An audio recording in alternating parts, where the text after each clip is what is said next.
भौतिक चेतना के दो चैत्य विभाग हैं। दो चैत्य विभाग पूरी भौतिक चेतना के, एक सृष्टिकर्ता का, क्रिएटर का,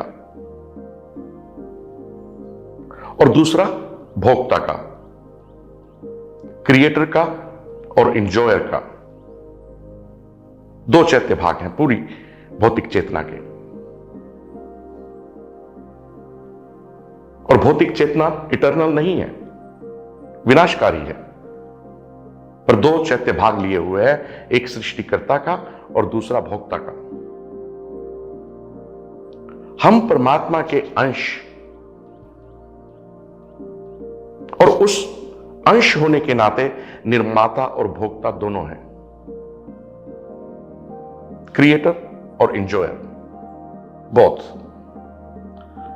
हम चीजों का निर्माण करते हैं उनका आनंद उठाने के लिए, क्योंकि कोई भी चीज बनाई नहीं जा सकती अगर उसको बनाने में या बनाने के बाद उससे आनंद लेने में हम सक्षम ना हो, या हमारी क्रिएशन, जिन चीजों को हम बनाते हैं उनसे हमें आनंद की प्राप्ति ना हो तो हम वो चीज नहीं बनाएंगे।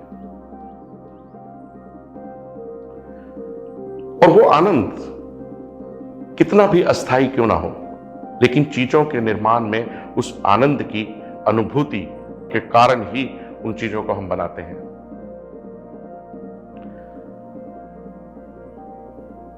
इस प्रक्रिया में,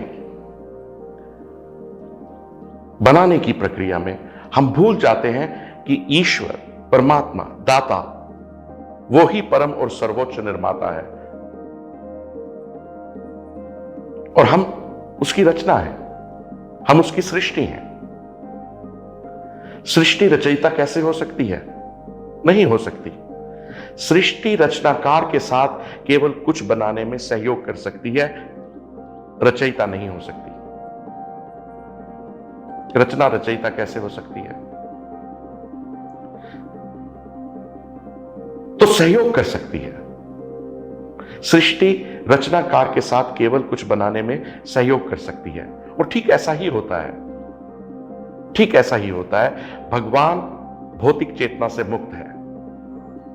सर्वोच्च चेतना की जो स्थिति है, और इस तरह भगवान, परमात्मा, ईश्वर, दाता, जो सर्वोच्च चेतना है, वो भोग और गैर भोग से परे है, उससे उदासीन है। लेकिन वे सर्वोच्च निर्माता हैं और हम सृष्टि हैं, जीव हैं, श्रेष्ठ प्रकृति हैं। उसके साथ सहयोग करना चाहिए और उसे प्रसन्न करना चाहिए। सर्वोच्च निर्माता को प्रसन्न करना चाहिए, उसके साथ कोऑपरेट करना चाहिए, सहयोग करना चाहिए।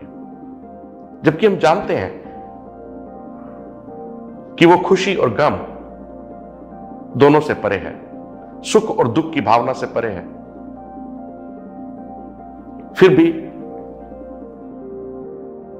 अपनी रचना में, अपनी क्रिएशन में, चीजों को बनाने में यह भाव कि हम उसे खुश कर रहे हैं, हम उसे प्रसन्न करने की कोशिश कर रहे हैं, उसकी क्रिएशन में, उसकी रचना में एक पॉजिटिव योगदान कर रहे हैं, और यह भाव जरूरी है। तभी हम चीजों को एंजॉय कर सकते हैं, तभी हम चीजों का आनंद ले सकते हैं, तभी हम एक अच्छे भोक्ता हो सकते हैं।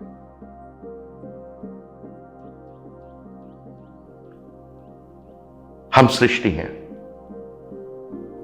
लेकिन भौतिक प्रकृति में ये दो चैत्य भाग हैं, एक रचनाकार का और एक भोक्ता का। हम चीजों को बनाते हैं भोगने के लिए, आनंद पाने के लिए, पर उस क्रिएशन में हम ये भूल जाते हैं कि जो सर्वोच्च निर्माता है, कहीं हम उसको दुख तो नहीं दे रहे, कहीं हम उसकी रचना में कुछ बाधा तो नहीं डाल रहे। और ये भाव जो भौतिक प्रकृति में दो चैत्य विभाग हैं, उनका होना जरूरी है। तभी हम चीजों का सच्चा आनंद ले पाएंगे। सर्वोच्च निर्माता की रचना में सहयोग हमारा आनंद है, वही सच्चा आनंद है।